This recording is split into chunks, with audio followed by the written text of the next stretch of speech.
Thank you very much, Mr. Chairman. Thanks for holding this hearing.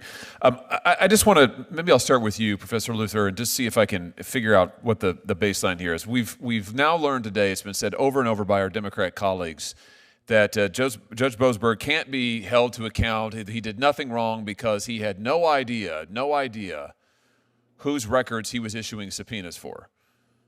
And he didn't inquire, he didn't ask, he just signed it, as Senator Cruz was just saying. The senator begins by expressing gratitude to the chairman, but his tone quickly shifts from polite formality to a meticulous dissection of the situation before the committee.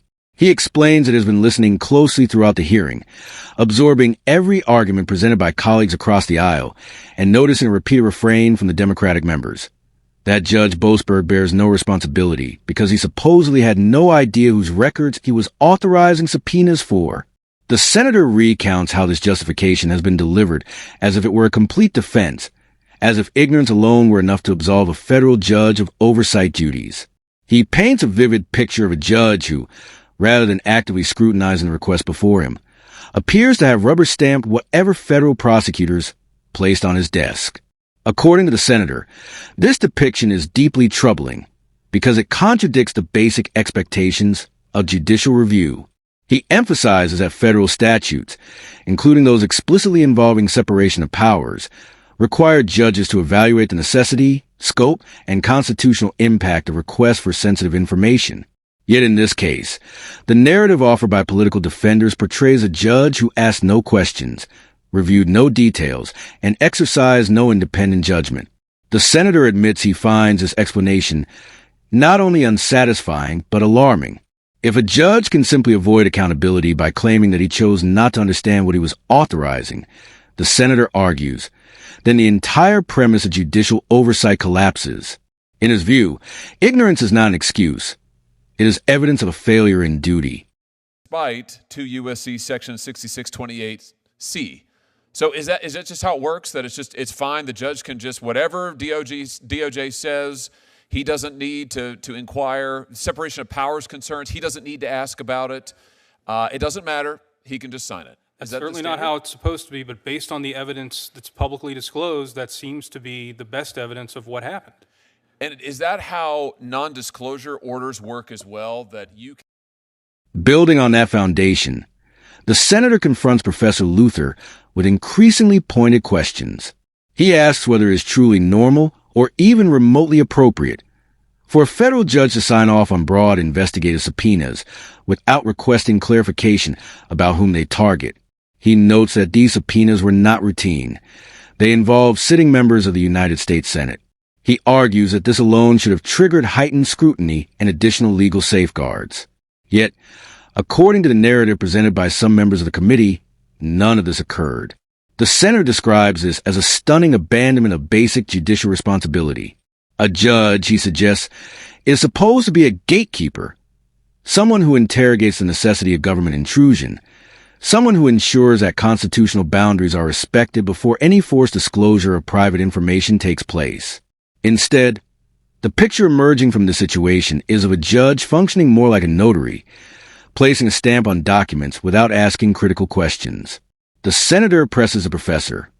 If this is considered normal, what is the point of judicial review at all? He warns that allowing such passivity sets a dangerous precedent, whereby executive agencies can circumvent constitutional safeguards simply by omitting inconvenient details and relying on judges not to inquire further. Non-disclosure order against specific individuals, not to notify specific individuals, if there's some suggestion that somewhere someone in the universe might disclose or tamper with evidence somehow in some way. Is that how a specific non-disclosure order works? I've never heard of such a thing, but maybe I just missed it. That's the point where Smith's team should have told Judge Boasberg, these are senators. The senator then shifts to the issue of non-disclosure orders, expanding the scenario into a broader examination of how these legal tools should function in a constitutional system. He describes how, in standard practice, non-disclosure orders are justified by concrete evidence that alerting the target would risk the destruction or tampering of evidence.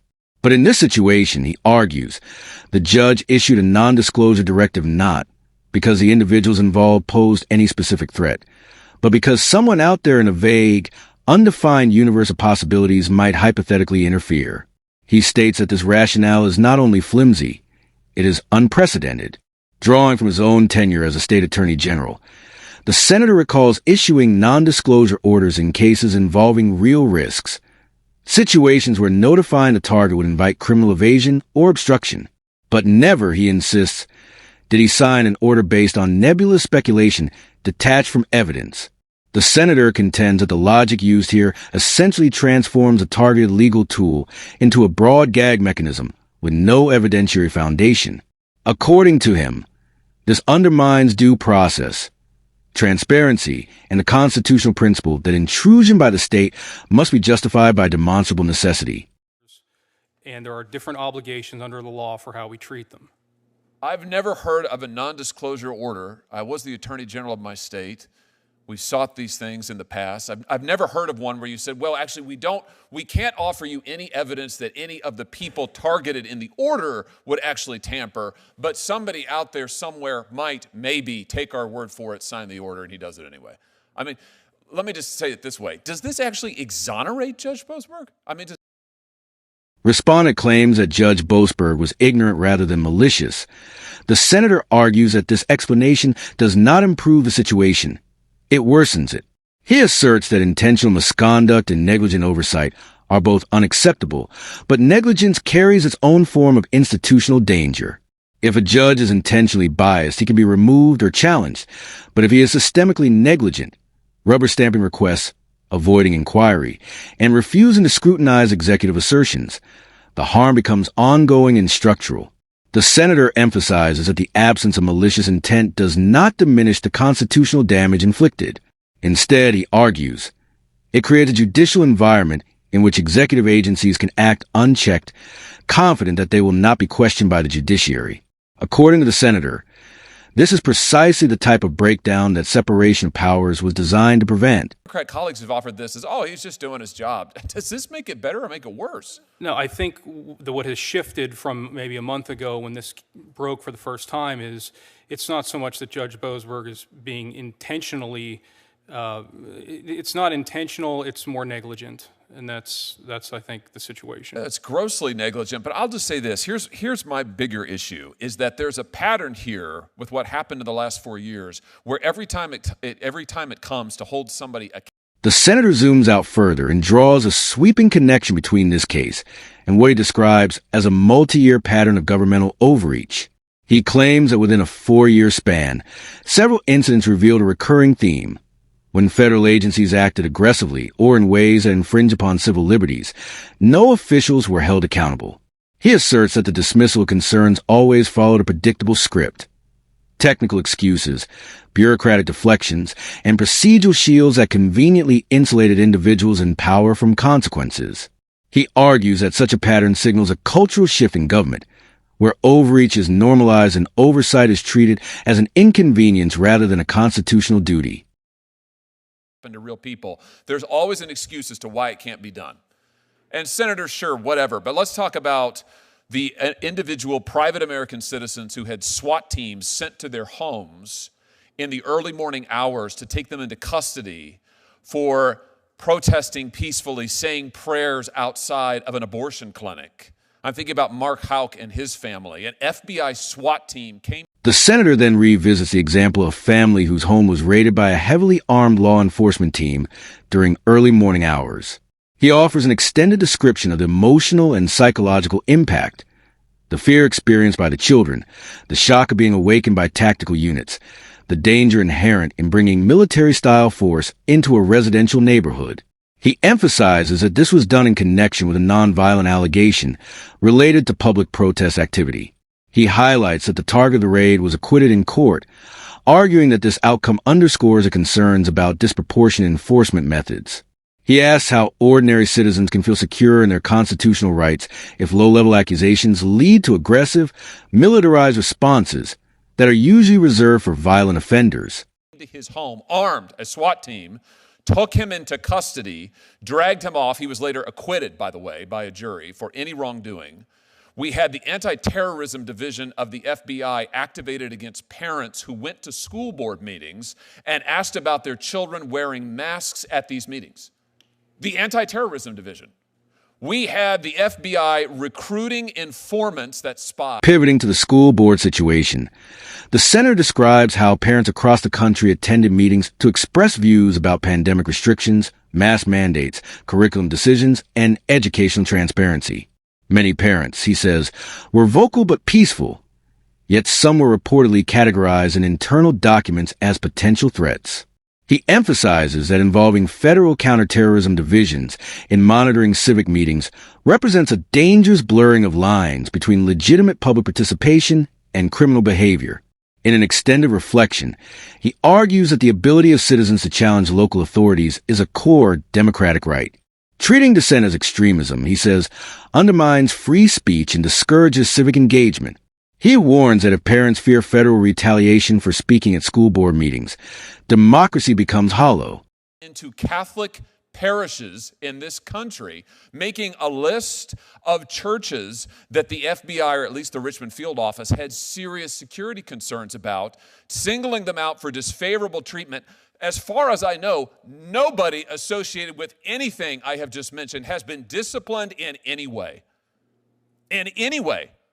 So maybe you think, I don't care about the senators, they get what's coming to them, fine. What about individual private citizens who are... The senator devotes significant time to the reports involving Catholic parishes. He expresses deep concern that houses of worship were categorized as potential security risks and that internal documents suggested infiltration or surveillance of religious communities. He stresses that people attend church to pray, seek peace, and practice faith, not to be monitored by federal agents. He argues that even perception of government surveillance can chill religious participation and violate fundamental rights. The senator insists that religious liberty is not merely a constitutional clause. It is a foundational cultural value. He presents the situation as a warning that religious freedoms can erode subtly through bureaucratic action rather than overt policy. Just exercising their constitutional rights? What about parents who are just going to school board meetings? What about parishioners who are coming to church in a church of their choice in the United States of America and have their own government recruiting informants into the church? It is a gross pattern of abuse of law that went on for 4 years in this country like I have never seen or read about in the history of this country. And nobody, to my knowledge, nobody has been held accountable. With intensity rising in his voice, the senator laments that throughout all these cases, large and small, national and local, not a single official appears to have faced disciplinary action. He argues that the absence of consequences signals to agencies that there is no reason to change behavior. In an extended reflection, he describes how unchecked governmental authority can drift toward patterns that violate individual rights. He paints a picture of a system where accountability is deflected upward or downward, but never lands on anyone directly involved. He says that this erosion of responsibility is not only a legal problem, but a cultural one, reflecting a government that no longer fears scrutiny. And now we're told today, well, you sure as heck can't do it for this judge or any other judge, and you can't touch anybody who went after these parents or went after these parishioners. Nope, you just move on. What is it that one of my colleagues said a minute ago? This is just a show. This is just a show. No, actually, it's not a show. All of these things happened. This is not a game. People's rights were violated. People of faith were targeted in extreme ways, and nobody's been held accountable for it. And I don't recognize this country or our Constitution in those practices. And if this is allowed to go on, we won't have either of those things in the future. Thank you, Mr. Chairman. The senator concludes with a long, sweeping warning about the future direction of the country. He rejects the idea that the hearing is political theater or a stage performance. He insists that the issues discussed involve real people whose lives were disrupted, whose reputations were damaged, and whose constitutional protections were stretched or ignored. He warns that if these patterns persist, where judges do not scrutinize requests, agencies use aggressive tactics against nonviolent citizens, parents and religious communities are treated with suspicion, and no one is held accountable. The fabric of constitutional governance begins to unravel. He declares that the country risks losing both its constitutional protections and its identity if such actions continue unchecked. He implores the committee to take seriously the responsibility of oversight and vows not to ignore or dismiss what he describes as very real and systemic concerns.